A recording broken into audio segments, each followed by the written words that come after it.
Well, if you want to have the wedding of your dreams without breaking the bank, well, you're going to want to hear what my guest today has to say. Hello, I'm Shannon Skinner, and this is Extraordinary Women TV.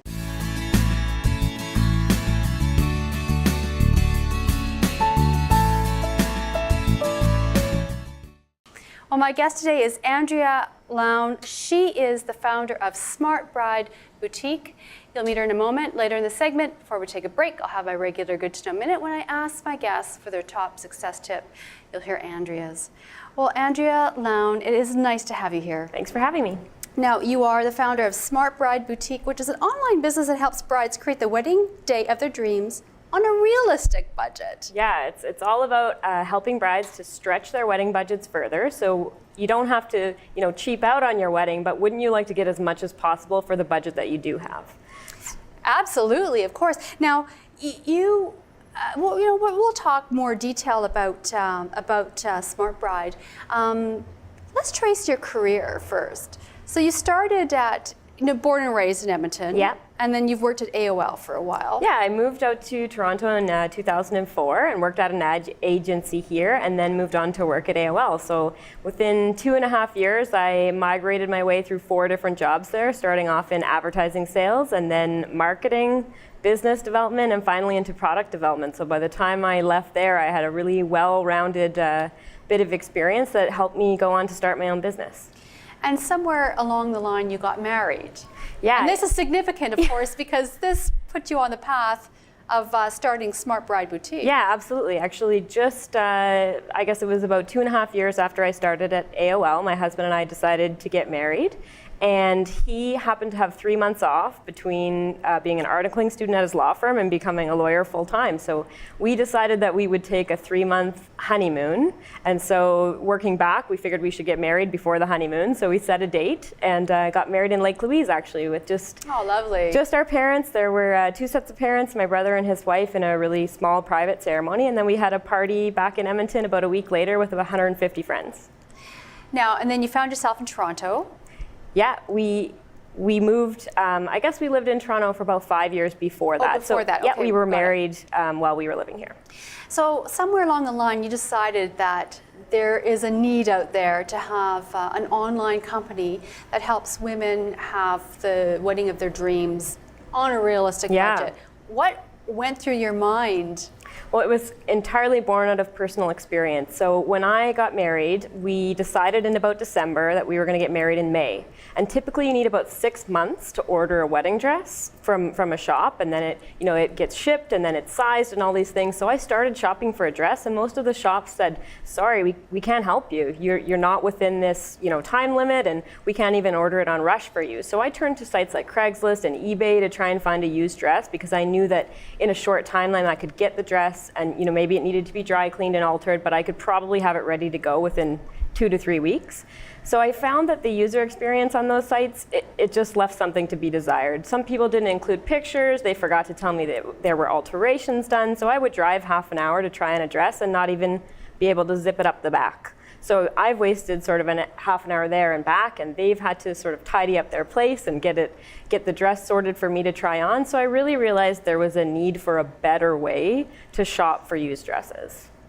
So let's talk then about what is Smart Bride Boutique and how does it work? So Smart Bride is almost just like a Craigslist or a Kijiji or eBay. But what we've done is taken sort of the experience of a Walmart. So if you compare eBay to Walmart, we are the high-end dress boutique of online shops. So we tried to make the experience a little nicer. You'll see the site is much different colors, and you can sort by all kinds of things like silhouette and neckline and the exact color and designer and your size range and your price range. So it's a really tailored experience just for wedding dresses, bridesmaids dresses, mother of the bride dresses, decorations, all those things. And we've made the site specifically to find exactly what you need for your wedding.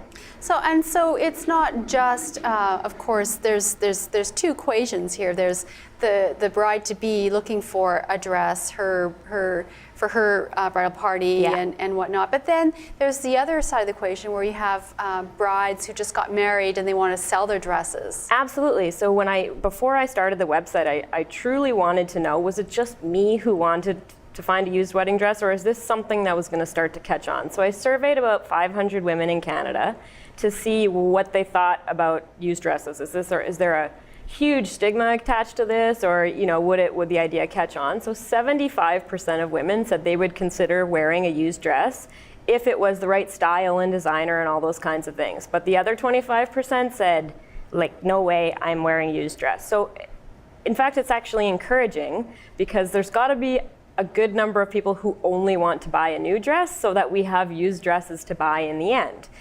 So for example, if you refuse to wear a used dress, you might spend $2,000 on a new one, but after your wedding, you might be likely to sell it and you'll still recoup about 50%, so $1,000 in that case, to put towards maybe some of the bills you have left over for your wedding, or towards your honeymoon, or a down payment, all kinds of things like that. Yet the flip side, which you're talking about, is when somebody does not have the money up front to buy the dress of their dreams, so they go and they find it, maybe it's been once worn and already dry cleaned, and they'll save $1,000 up front purchasing that dress. And you'd be surprised, some of the people who will buy a used dress will never sell it after because they're totally attached to it, whereas the other people who will never wear a used dress don't mind getting rid of it after, so it works out for everyone. Well, do you think that there's a lot of pressure out there for women to spend a lot of money on a wedding dress? Absolutely. There are television shows like Say Yes to the Dress, where the minimum spend is $5,000 and up, when in actuality, the average spend is about $1,200. So if you look at the difference between those two things, the pressure is really increasing. And in that same survey, we asked people whether they felt financial pressure to spend lots on their wedding, and 86% of people said they felt pressure to spend more than their means. So there's a lot of marketing. Absolutely. Of course, the wedding industry is huge. Yeah. I think even with vendors, the other thing that struck me while we were planning our wedding is the minute you say the word wedding, the prices change. So whether it's catering or maybe it's hair and makeup or all things like that, there is a premium that's paid on this day. And oftentimes it's warranted because it's a bigger job or it's just added stress and things like that. But you do have to be careful, and you really have to prioritize your budget to the stuff that is important to you. So if you're a foodie, then by all means spend more than average on your per plate costs, but maybe then you buy a used wedding dress, or you don't get as many flowers as you might have. But you just have to take your budget, prioritize it, and it stretches as far as you can go by using tips and tricks like Smart Bride. Well, Andrea, we're just going to take a quick break, and that means it's my good to know minute, and I know you've got a great success tip. Sure. I mean, one of the things that I found lately is that with everybody getting really on board with social media, everyone's looking at, how many followers do I have on Twitter and how many fans on Facebook. But maybe what we're forgetting about is those real life connections and conversations that you can have every day. So I challenge myself with something I call the 3-foot rule. And what that is whenever ever someone comes within 3 feet of me, whether it's in the grocery store or the subway, I challenge myself to tell them about Smart Bride and to make that real life connection, which has turned into some amazing opportunities for me. And I just think people need to think about the connections in the real world and not just online. Well, that's good to know. Thank you for that. The 3-foot rule. Well, we're going to take a quick break, and when we come back, more with Andrea Lown, founder of Smart Bride Boutique. So stay where you are.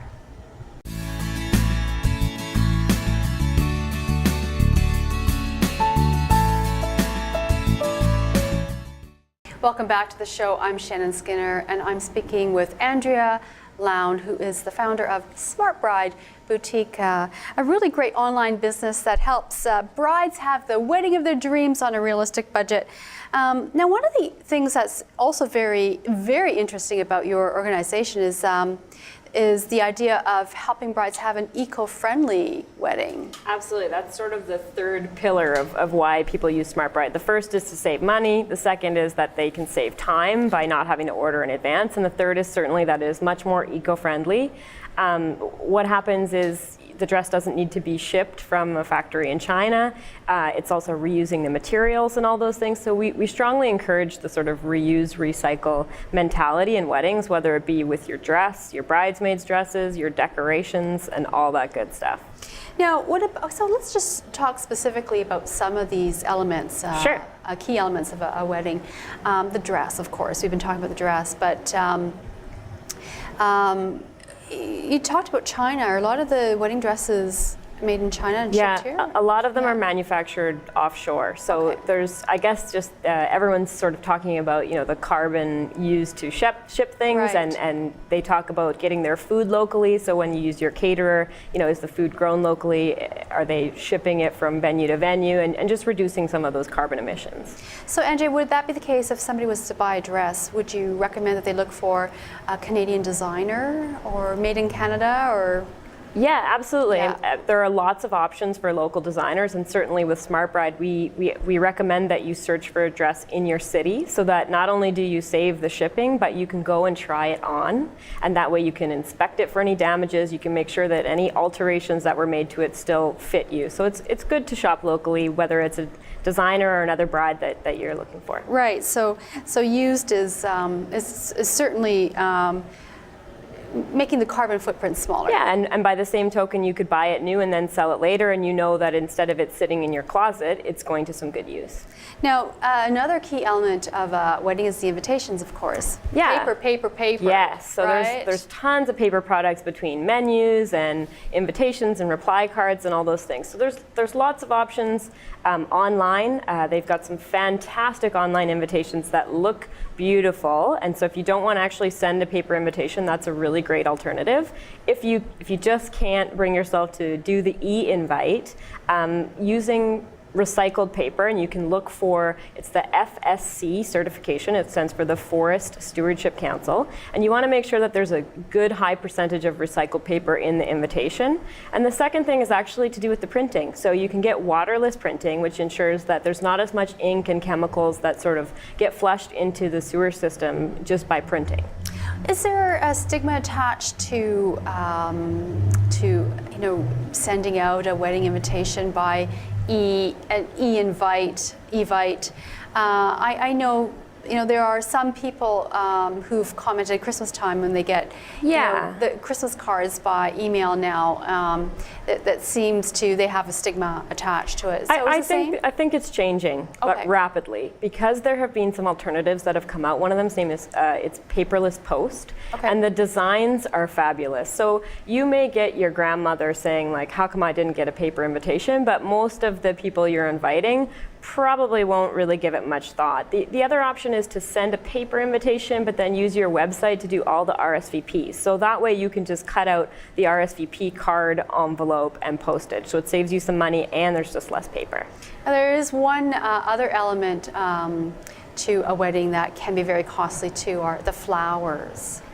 And so what about, how can a bride be much more eco-friendly in the area of flowers for her wedding? Certainly you not only can save sort of on the eco side, but with the cost of flowers, it's important to make smart decisions there. So the first thing I would say is look for flowers that are in season and that grow locally. So it'll stop you from having to have them shipped from afar, and also the price will be less. And the second thing is you don't always need cut flowers. So for example, with your table centerpieces or other decorations, you might opt for a potted plant instead. Succulents are really popular right now, and that way you can give them away to your guests. So you might forego favors entirely and just have one, put a sticker under the cup of one guest, and that's who gets to take the centerpiece home in lieu of a favor. So Andrea, for you, circling back to you, what's next for you? I mean, this is a great venture. What do you think we'll see from you next? Well, there's always, I guess one of the challenges with our business is that a bride is only really engaged in planning her wedding for about a year. So the next businesses will probably be in line with keeping that bride as she goes through life, and that includes, buying houses, decorating homes, having babies, all that kind of stuff. So once we acquire a customer at the very beginning of this life cycle, we'd like to be able to provide them more products and services down the way so that we don't lose them, a year after we've just started started working with them. Now, we've covered a lot of ground. Is there anything that we've missed, any piece of advice that you have to add? Anything to add? I think lately the really cool thing is that brides are starting to use more and more technology to plan their weddings. So we just actually put out an infographic about the top 5 ways to use technology to save, and between all of it, it was saving about $7,000 on the average wedding budget. So you can really do some research and find some cool tools to save money in the long run.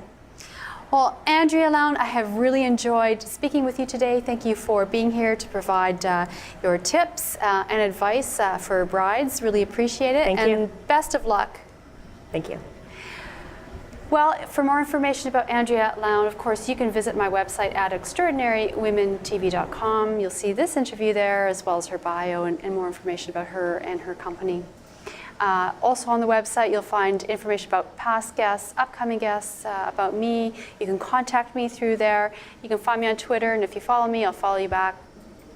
Well, if you are interested in transforming your life, I hope these stories inspire you. You've been watching Extraordinary Women TV. I'm Shannon Skinner. We'll see you soon.